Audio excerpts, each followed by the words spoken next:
So mo ni gi-instruct sa pari nga karon kay Epifania man or piyesta sa tulo ka hari.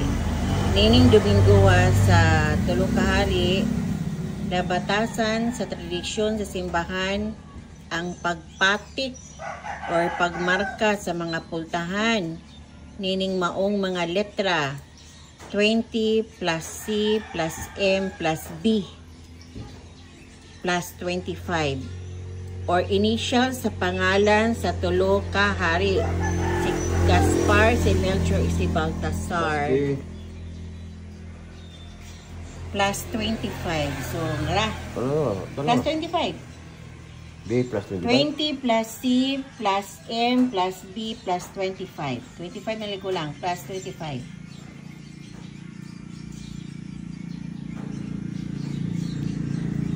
Ang kahulugan, laing kahulugan ining mao mga letra, mao ang Latin nga pag-ampo.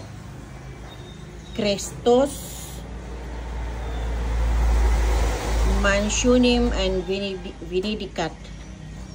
O nagpasabot sa English nga may Christ bless this house. Okay. May Christ bless this house. Dahil mo ni siya ang litra di ay nga kahulugan. May Christ bless this house. Adunay mga chok. Asang chokan? Na yung mga chok ipanghata nga giblisingan. Okay. Mo na gisulat nato. Nga gipalanginan o ipanghatag kini alang ni atong buot nga ngayo niini. So nangayo ta and then mo na ni gisulat nato diri sa atong pultahan sa main door. So kaning screen door mo ni ato ang gisulatan kay mo kuan mo klaro or maklaro gid ang pagsulat ni ani. Kay aluminum man ni. Nya, pultahan man gyapon ni kay screen door man. Okay? So katong mga taga Antikira nga wala pa nakasimba kay nagsimba magud ni first mass alas 6. So napay alas 8 ug napay alas 4 sa hapon.